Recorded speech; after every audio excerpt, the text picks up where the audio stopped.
What is going on, everyone? My name's Boit, and I'm back with some more Age Mythology. The Titans action spawning in the top of the map in the blue color, playing as Kronos. His name is Kimo. His opponent today in the red color, playing as Loki. His name is Gaboo. The map is Midgard. And this is some top 10 Voobly ladder games. Currently, Kimo sitting on the top of the ladder. Gaboo sitting very close to him in the top 5. Very exciting games to be had here. One of the only Loki players currently in the top 20 is Gaboo. And for a good reason. He's a very solid player. Great micro, great decision making. And honestly, if you're playing Loki, you got to have amazing micro army control, all of that stuff in order to make him work, because he's such a hammer in search of a nail. If he hits the nail, big thumbs up. If he misses, then you be sad and you resign. But Kimo now coming in at Gaboo, and he's playing the Kronos. Now this was, I think they played about 5 games, and I picked what I thought would probably be the best games. Going to watch 2 of them and see how they're going to go.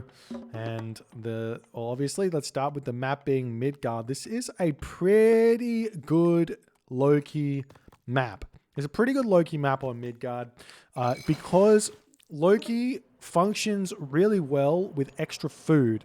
Loki also functions really well if your opponent has no army out. And the 2 things that Loki can do, which the other civs can't do so well, is spam out high food cost units that give themselves extra value. So that's the Herser. You get Hall of Thames, you get Herser. That costs food, right? And you're getting the extra food from the fishing ships. Now, what Kimo is going to want to do here is he's going to want to try and cut Gaboo off of food as early as he possibly can.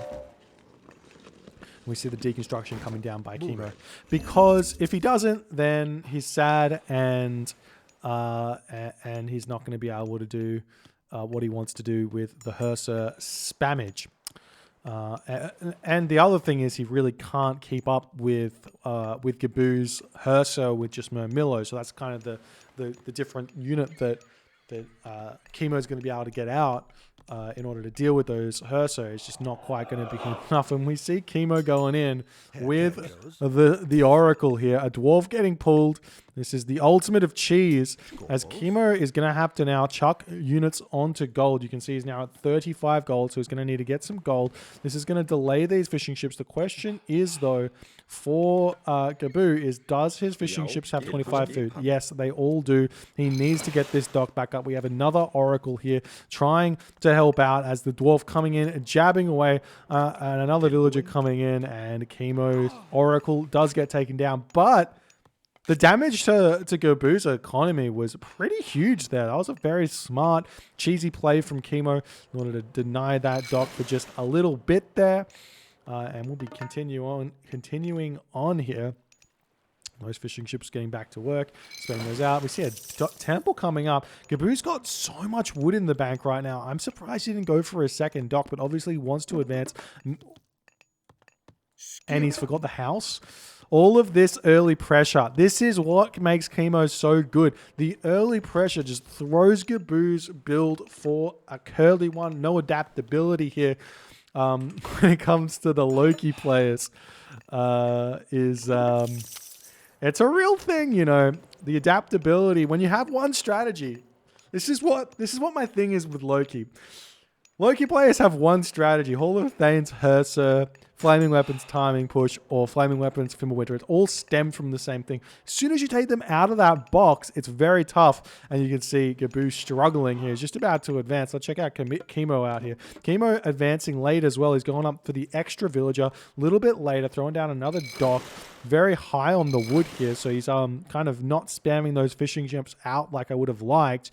Especially because he's got this fantastic fish over here that he can secure with just one dock. We see the temple must be getting moved, or the dock's getting moved. Where to? Yeah, that's interesting, I guess. Ooh, fishing ships are idle. Does that show up? Yeah. It doesn't show up. It doesn't show. Oh, it does show up. Okay. So one thing is when you do this build as Atlantean, you go up at 4:30 normally, and you just keep building fishing ships. There's no point in advancing later, but because Kimo went for that early Oracle, he has to go up a touch later because he has to get gold in order to get the temple out.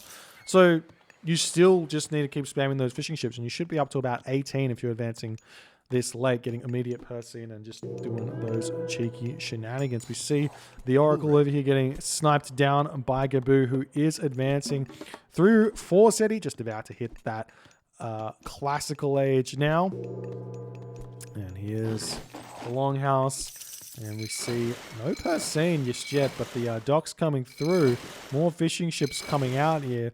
And do we see Kimo going through with anything other than fishing ships? We do not. He's going counter barracks, military barracks. A bit surprised to see the counter barracks.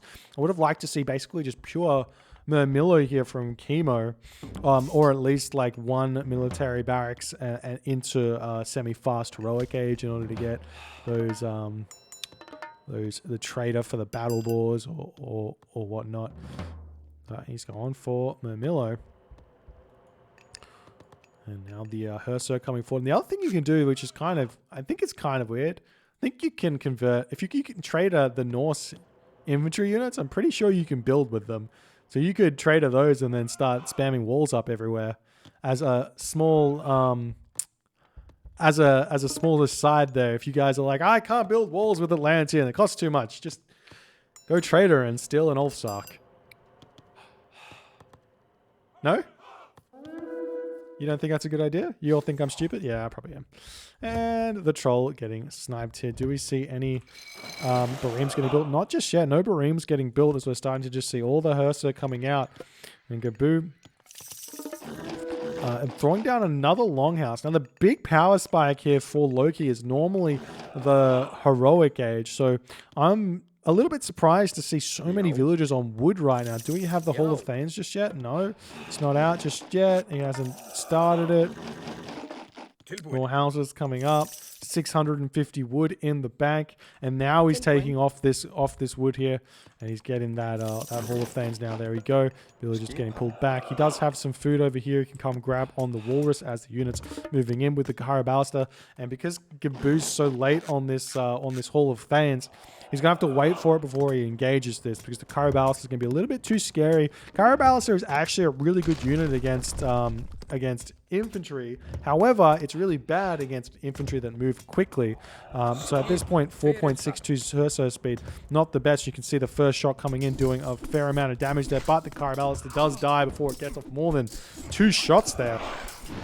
Gaboo taking this fight on. Going to be taking out a lot of these units. Gets the Valkyrie spawn, but these Carabalster in the back doing a lot of damage. But there's the Hall of Thanes coming through, and it's looking as if Gaboo will take this fight quite considerably here. We've got those Murmillo heroes getting taken down in the back, and the Valkyrie taking down the Carabalster here. Murmillo's dead. Troll doing work as well. Every single time he throws that rock, he gets some HP back, but he will get sniped there from that hero Murmillo. And now Kimo is completely hurting, has to spend more units out, still making those Carabalster. Remember, this is the cheaper Carabalster with Kronos, so it is a little bit easier to deal with Loki as Kronos than, say, it is for Uranos, just in the fact that these Carabalster are a bit cheaper if you wanted to go for this strategy.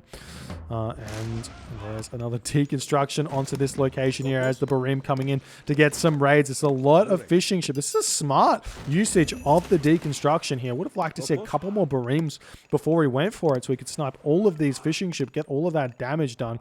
Now these units looking around, going to be trying to find something. It looks like Kimo's got his eyes set on this hunt over here as the Bareem's showing him that it's there. Going to be able to take that very, very nicely. And now we see Gaboo has his heart set on going to the next age. However, because he's been building all these dwarves, he's got 17 dwarves out.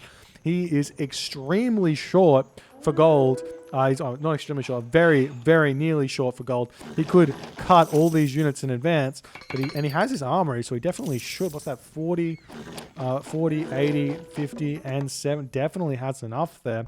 And the units over here retreating. Kimo going to be attempting to snipe them as they're getting away. We're now seeing the Hursa going into the base of Kimo here. Gaboo can start taking down the town center. There's no reason to not just attack the town center. Kimo is completely out of position here. Town center very, very weak here. It's looking like he's going for the raids, going for the villages. There's still 3 hero Murmillo here that he has to deal with. Kimo's going to micro that to the best of his ability here, as Gaboo still not able to advance here. These gatherers making it back into the home base here, and Gaboo is all in Kimo's main base. The watchtowers does get researched here for Kimo. That's going to help out a lot with the defense. You see Gaboo coming around. This gold mine's only got 300 gold here. Gaboo can go for a gold staff. Imagine if Gaboo was heroic age right now. He could have been heroic age or on the way at the very least, but he's still just pumping units, putting the pressure on, attempting to keep Kimo on the back foot. But if he was heroic age, he could flaming weapons here and kill literally everything, get battle balls and just keep pushing in, but he's not gone for it just yet. Kimo's still pumping those villages out. He's got a gold villages over here already, food villages, grabbing this one. Kimo's trying to make his way to the next age as well. He's got his armory up as well.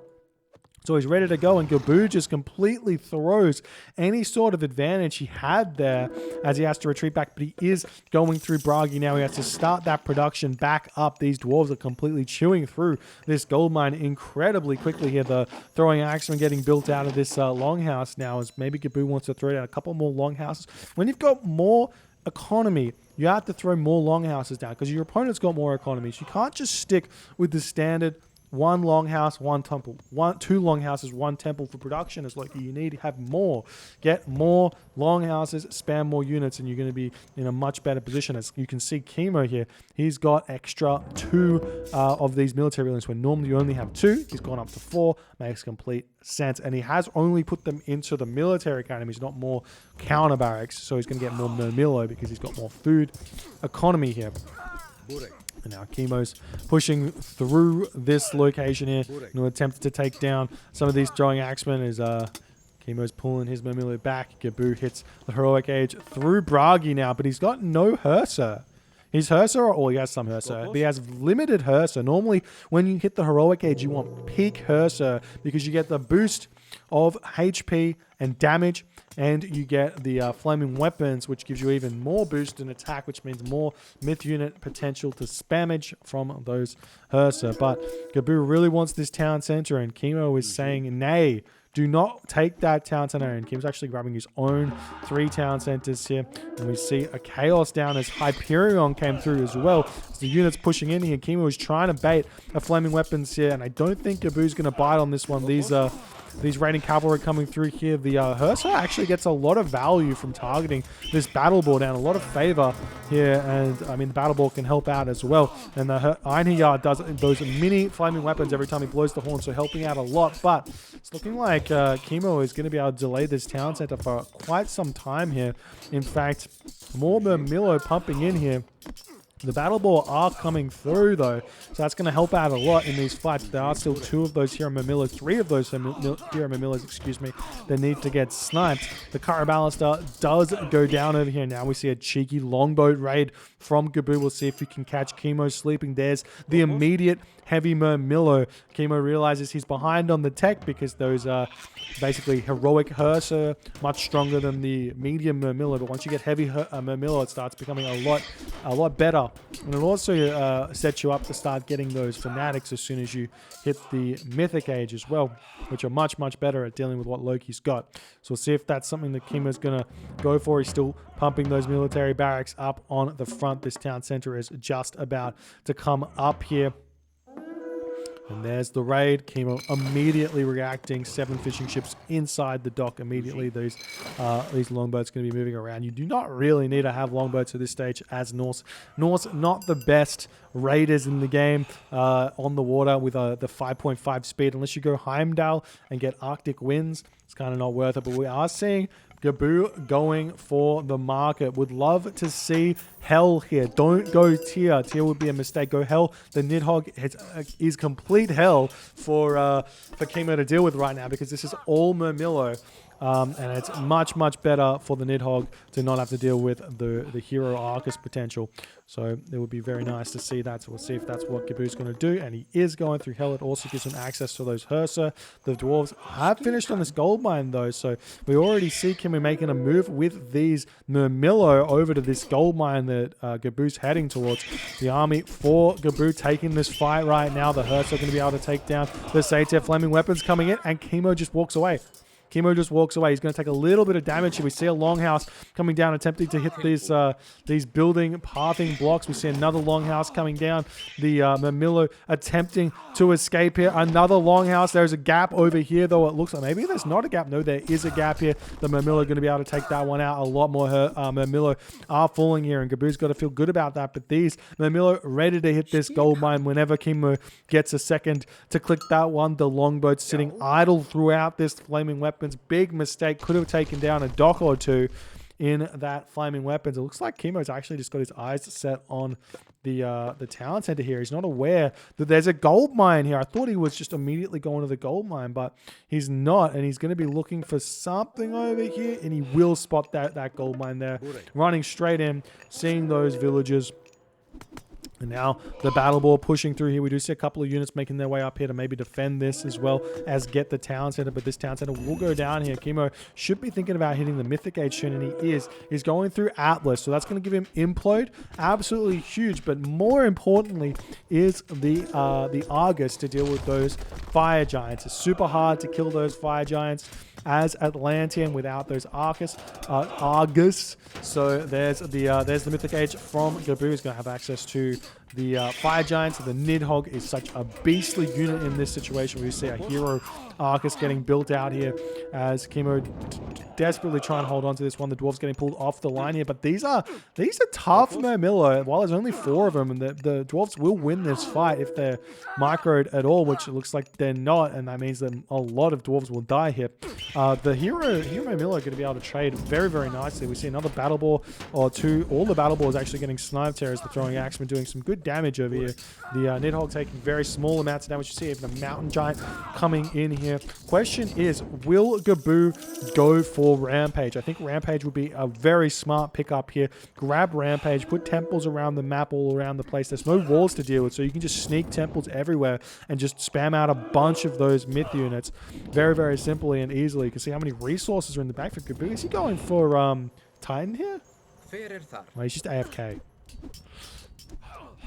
Who knows, but there's Atlas coming through for Kimo, but where does he want to use it? If you ever get in this situation against an Atlantean player, if you can split your army and attack multiple different places, that makes Atlas or Implode very, very weak.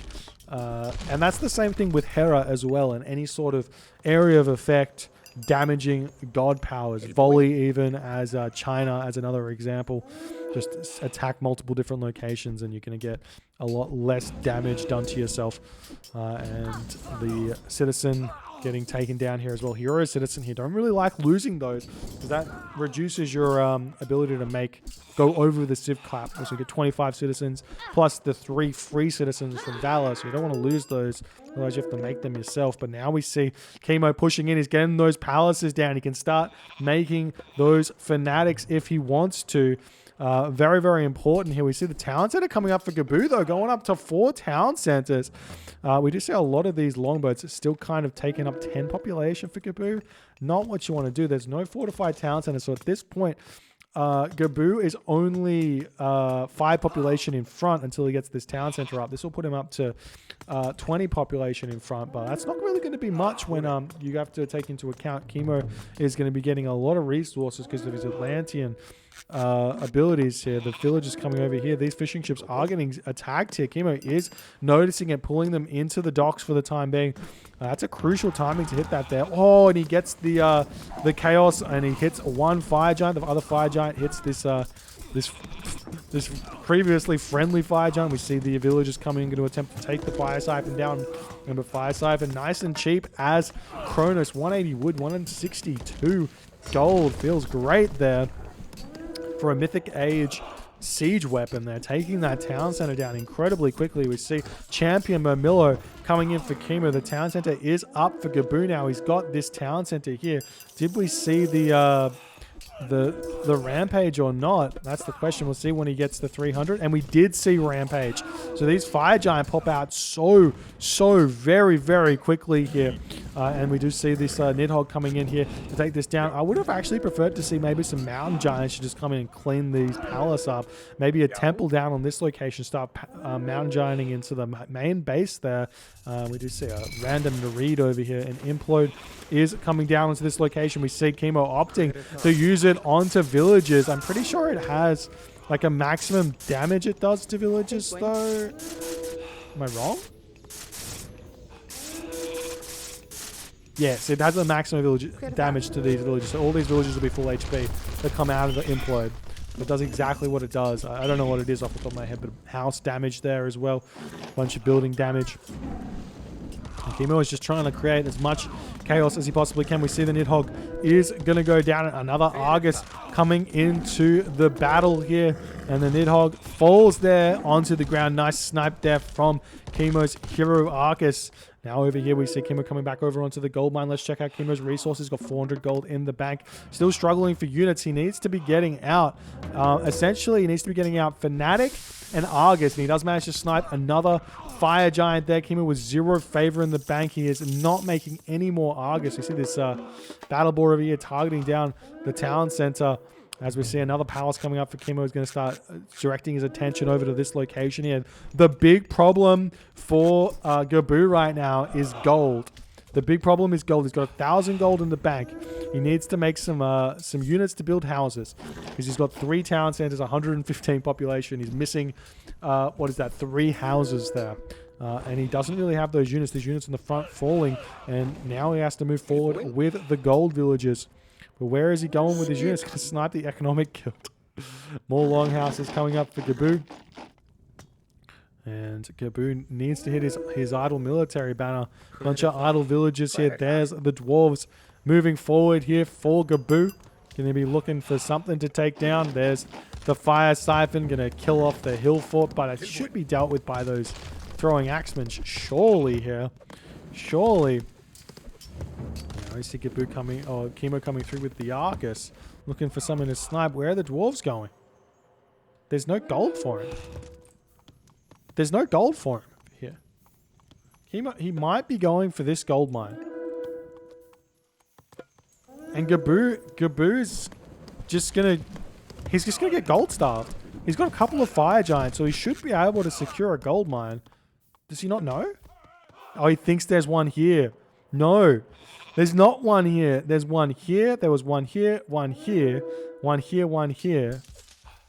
And that's it. Well, is he going to go up here? He is. He's going up to this gold mine.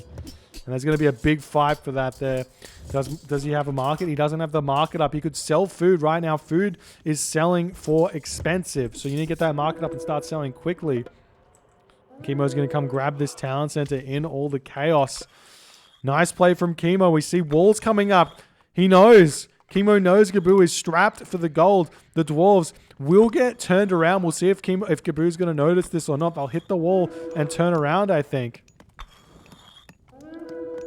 Yes, there we go. They turn around, they're going around, and there's Gaboo notices it. So he's going to take down this wooden wall, make a push forward. This is all that Gaboo has in the world, and the market's up for Kimo, but Gaboo still no market to trade. He's got so many resources in the bank.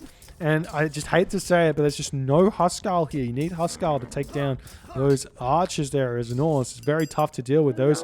The dwarves pushing through here. But where's the ox cart? There's no ox cart here. There's the ox cart. He needs to send that one forward and grab them over here. Otherwise, oh, there he goes. There he goes with the ox cart.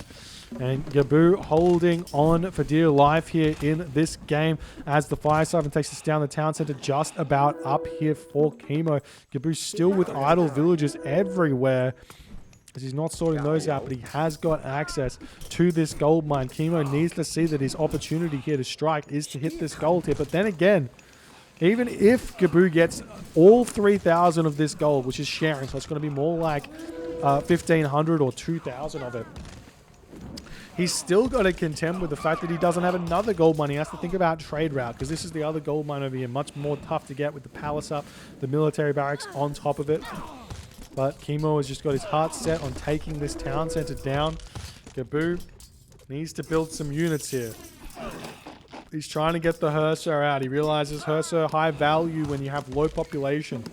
They get a lot of those idle villages. We see Ulfsark getting converted here. He's just retreating away, wants to get up some more buildings. And the citizen do manage to get this wall back up over here. The dwarves get pulled off and to take it down. That was cheeky by Kimo. And the town center does go down there. Nice play from Kimo. He's back in the lead in terms of population.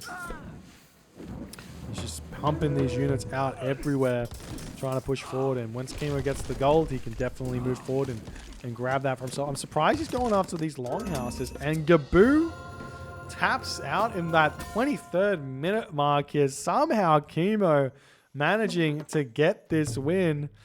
Gaboo snatching defeat from the jaws of victory, as it were. There was so many opportunities for Gaboo. The first prime one was, instead of pushing in here, cancel the military production, get heroic age, and then flaming weapons push. You can take the town center down. You can gold starve these two separate locations, split up your Herser if you like. That was first opportunity. Second opportunity, he had the 3 or 4 town centers, and he just crumbled there without setting up armory upgrades and things like that. Where's a unit? I want to see his armory upgrades. Armor. Yeah, he's only got full copper, and that's going to be very different to Kimo. Kimo's got iron weapons and bronze mail. You don't care about copper shields because it's Norse. So hilarious game. Well played by Kimo. You can see wins even underscore here. You can check the post game out with the military. Kill loss. This is where it's kind of at here. That's what's important. Slight edge for Gaboo. Not enough. Population, all resource total. Huge advantage for Kimo here in this game, which is why he could trade like the way he was doing, why he had the tech advantage as well. And Gaboo just not able to make it happen. If you guys enjoyed this game, please consider hitting the follow on the Twitch. If you're on the YouTubes, hit that subscribe button. And I'll see you guys in the next game.